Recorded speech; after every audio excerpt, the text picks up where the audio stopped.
Assalamualaikum warahmatullahi wabarakatuh. Alhamdulillahirrabbilalamin. Anak-anakku sekalian, mari kita belajar sejarah kebudayaan Islam untuk kelas 4. Pelajaran yang pertama kali ini kita akan menyampaikan dan membahas tentang ketabahan Nabi Muhammad dan para sahabatnya.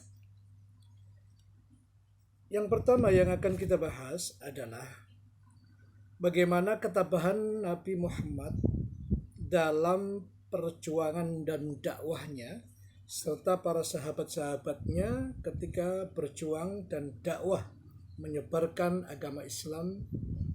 Pada waktu itu dakwah Nabi Muhammad SAW dalam menyebarkan agama Islam, yang pertama adalah berdakwah dengan secara sembunyi-sembunyi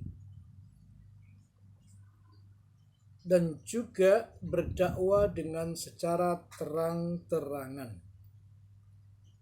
Dalam mendakwakan agama Islam, Rasulullah selalu mendapatkan petunjuk dari Allah. Apa yang beliau syariatkan bukan berasal dari akal fikirannya, tapi melainkan dari Allah Subhanahu wa taala. Sebagai petunjuk bagi umat manusia, setelah turun wahyu kedua yaitu surat Al-Muddatsir ayat 1 sampai 7, Nabi Muhammad mulai berdakwah. Namun dakwahnya masih terbatas di kalangan keluarga saja atau dikatakan sembunyi-sembunyi. Pada awal dakwahnya, beberapa orang dari keluarga dan kerabat bersedia menerima ajaran Islam yang dibawa oleh Nabi Muhammad. Mereka adalah orang-orang yang pertama kali masuk Islam atau yang disebut dengan as-sabiqunal awwalun, orang-orang yang pertama kali masuk dan memeluk agama Islam. Mereka semua mendapat pengajaran agama Islam langsung dari Nabi Muhammad SAW yang berada di rumah Arqam bin Abil Arqam. Dakwah inilah secara sembunyi-sembunyi yang dilakukan oleh Nabi Muhammad, yaitu berjalan selama 3 atau 4 tahun.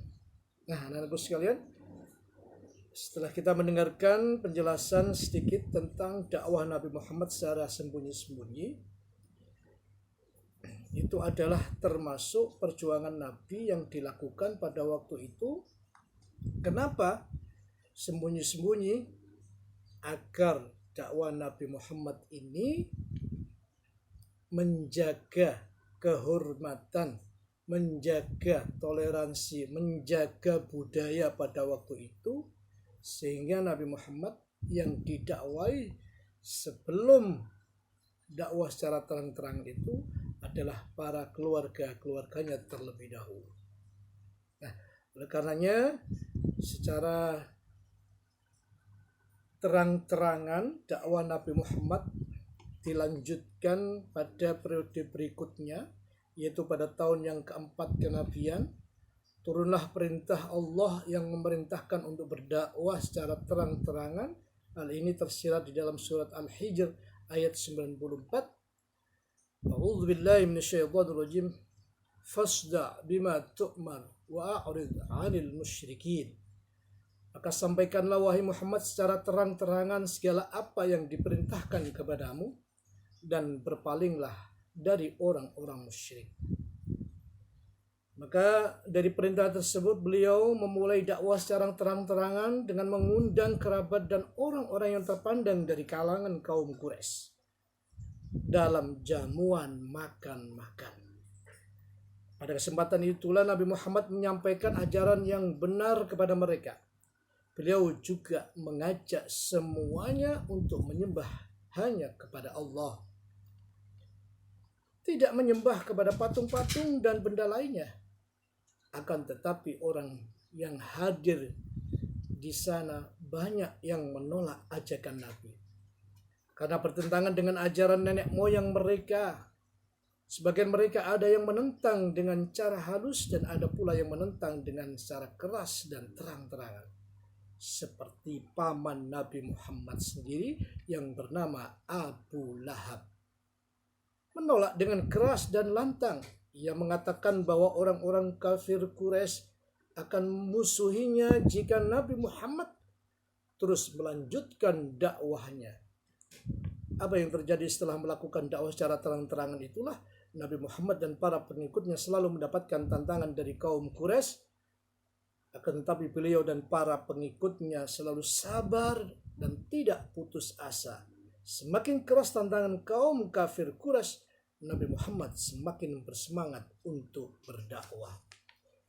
Anak-anakku sekalian, setelah kita mendengar cerita dan kisah dakwah Nabi Muhammad, baik itu secara sembunyi-sembunyi dan terang-terangan, kita telah mengetahui bahwa bisa disimpulkan dakwah Nabi Muhammad adalah tidak berjalan dengan mulus begitu saja, akan tetapi banyak tantangan-tantangan. Strategi yang beliau lakukan adalah dakwah secara sembunyi terlebih dahulu dan kemudian dilakukan secara terang-terangan. Karena mendapatkan motivasi dan semangat para sahabatnya, lebih-lebih motivasi dari Allah Subhanahu wa taala untuk diperintahkan berdakwah secara terang-terangan. Nah, oleh karenanya anak-anakku sekalian, coba kalau kita perhatikan kira-kira kapan Nabi mendapatkan wahyu yang pertama kali dan di mana? Kemudian siapakah as-sabiqun al-awwalun itu? Dan sebutkan cara dakwah Rasulullah setelah beliau mendapatkan wahyu. Nah, dari pertanyaan tersebut sudah terjawab di dalam penjelasan-penjelasan yang diterangkan tadi. Oleh karenanya diharapkan para anak-anakku sekalian, hasil daripada pembelajaran tarikh ini, kalian bisa menceritakan, bisa mengkisahkan, serta juga bisa untuk menjawab pertanyaan-pertanyaan yang ada di dalam sekitar kita. Demikian pelajaran materi tarikh kali ini, semoga bermanfaat bagi kita semua. Assalamualaikum warahmatullahi wabarakatuh.